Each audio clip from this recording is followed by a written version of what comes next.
Alright, so today I'm going to be reading The Secret Garden as well, as you saw from the title.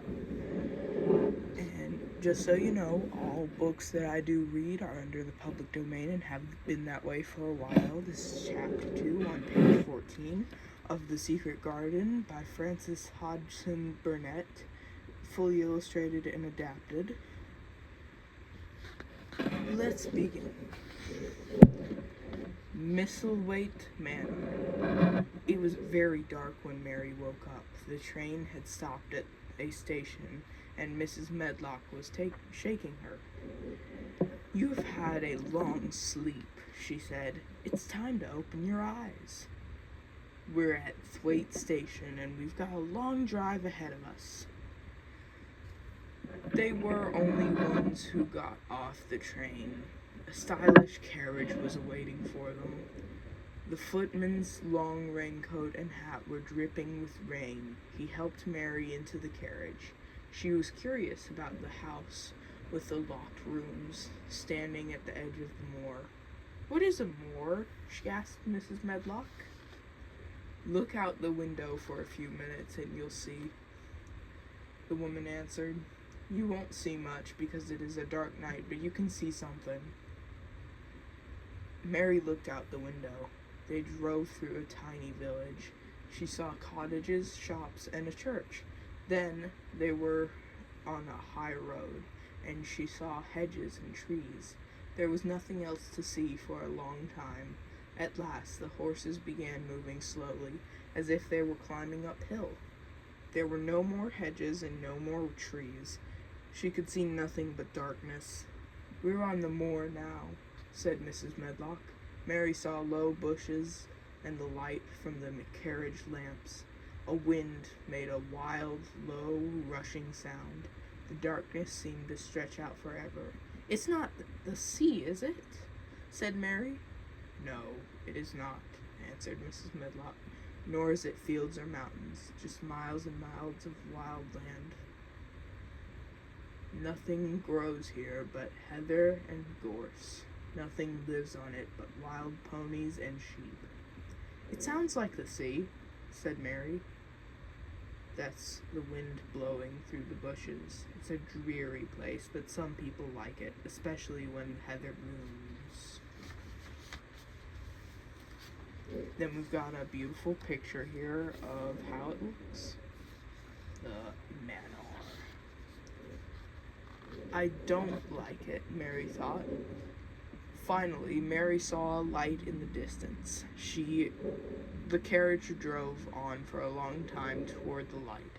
At last they stopped in front of a long, low house. The big front door swung open. They entered a huge hall with rows of pictures on the walls and suits of armor standing there and here and there. An elderly servant waited for them. He was Mr. Pitcher, the man who took care of Mary's uncle. "Take her to her room," he told Mrs. Medlock. "Mr. Craven doesn't want to see her. He's going to London in the morning." "Well, very well, Mr. Pitcher," she answered. Mary followed Mrs. Medlock up the stairs and down a long hallway. They went up more stairs and through another hall and another. Finally, the housekeeper showed her to a bedroom. "Well, here you are," Mrs. Medlock said. "This room and the sitting room next to it are what you'll live. You must stay here, don't forget." That was how Mary arrived at Misselthwaite Manor. She never felt so contrary in all her life. Next, she woke up the next morning, and a young maid was lighting the fire in her room. Mary sat up in bed and looked around. It was a very strange room, and kind of gloomy. The walls were covered in a tapestry that showed a forest scene.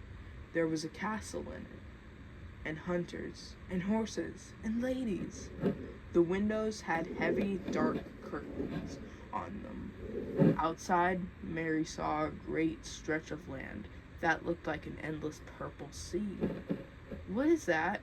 she asked, pointing out the window. Martha, the young maid, said, That? That's the moor. It looks bare to thee now, but it's lovely when it's in flower. It smells like the honey. Thou will like it. Mary thought that Martha sounded funny. Martha talked like most of the other people in Yorkshire, but the sound of it was strange to Mary's ears. Are you going to be my servant? Mary asked. Who's going to dress me? Can't thou dress herself? Martha asked, amazed.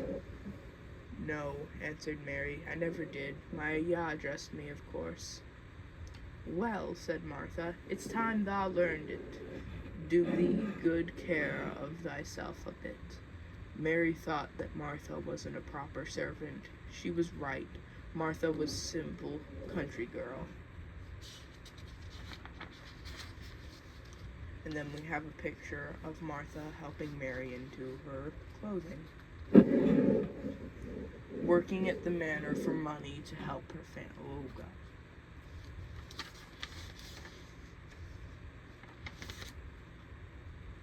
To help her family, excuse that. There were 12 children in Martha's family, and they lived in a tiny 4-room cottage. Everyone had to learn how to help out and do things for themselves. Martha didn't know what to do with a helpless little girl like Mary, who didn't even know how to put her shoes on by herself. As Mary struggled into her clothes, a friendly maid helped, chattering about the family. Thou should see my brothers and sisters, Martha said. The younger ones tumble about playing on the moor all day. Mother thinks that makes them healthy. My brother Dickon is 12. He's a kind lad. Animals like him. He made friends with one of the wild moor ponies, and now he follows the pony everywhere. Mary had never had a pet of her own. She thought that it might like to have one. This made her think about Dickon, a boy who was made friends with wild things. Since Mary had never thought about anyone but herself, this was a good beginning. A large breakfast was waiting for Mary in the sitting room. She drank some tea and ate a little toast. Her appetite was always very small. Martha was shocked to see so much food wasted. In her family, there was not usually enough to fill them all up. Run out to play now, said Martha. It'll do thee good. Out?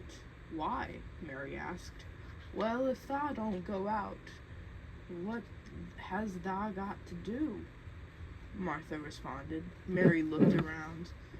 There were no toys or books or games. Perhaps she would go see what the garden was like. Who will go with me? She asked. Martha stared at her. Thou will go by herself? She answered. Our Dickon goes out and spends all day alone in the moor. He has a grand time making friends with the animals. Thou can go on in the gardens. Martha paused. One of the gardens is locked up. It was Mr. Craven's garden. When she died 10 years ago, Mr. Craven locked the door and buried the key. After that, Mary put on her coat and walked out into the main entrance. She couldn't help thinking about the garden and that had it been locked up for 10 years. Would everything in it be dead, or would there still be flowers? She walked along the path, looking at the trees and the evergreens. A large pool with an old fountain stood in the middle of the main garden. The fountain was not running, but at the end of the path was a long wall covered with ivy. A door in the wall took her to a vegetable garden. The place was bare and ugly. It might be nice in summer, but there was nothing pretty about it now. An old man with a spade over his shoulder walked toward Mary. He had a grumpy face. What is this place? She asked him. Can I come in here? If thou likes, but there is nothing to see. Mary walked on down the path. She looked at the other doors and saw more gardens. There were walls all around them. She followed the longest wall and found herself in an orchard with brown winter grass and bare fruit trees. She could see the top of more streets above the wall, but there was no door to get to the garden where they were. A bird with a bright red breast suddenly burst into song. His friendly whistle made Mary feel happy, which was quite a new feeling for her. She wondered, does this bird know about the locked up garden? And why had Mr. Craven buried the key? If he had liked his wife so much, why did he hate her garden? I believe that bird flew into the secret garden, Mary said. There was a wall around it, but no door. What garden? He said in a rough voice. The one on the other side of the wall, answered Mistress Mary. A bird with a red breast was sitting on one of the trees. The old man smiled and whistled softly. The bird with the red breast flew to him. Here he is, chuckled the old man. He talked to the bird like it was an old friend. Where has thou been, little beggar? The bird looked at him without fear. He hopped about and pecked the earth, looking for seeds and insects. What kind of bird is he? Mary asked. He's a robin redbreast. They're very friendliest birds alive. They hate to be lonely. I'm lonely, Mary told him. Seeing the robin made her think of how much she'd like to have a friend. The old gardener stared at her. Art thou the little girl from India? He asked. Mary nodded. No wonder thou art lonely, she said. What is your name? She asked. Ben Weatherstaff, he answered. I'm lonely too, except when the robin's with me. He is the only friend I've got. I have no friends at all, said Mary. Thou and me are alike then, he said. We're neither of us good looking, and we're both as sour as we look. This was the first time anyone had spoken plainly to Mary. She started to wonder why she was so sour. Just then the robin flew away. He flew over the wall, Mary cried out. There must be a way to get inside that secret garden. Don't be nosy, the old man muttered. Go on and play. He walked off without even saying goodbye. And that is the end of chapter 2. I hope to see you in the next one. SC Crafters out.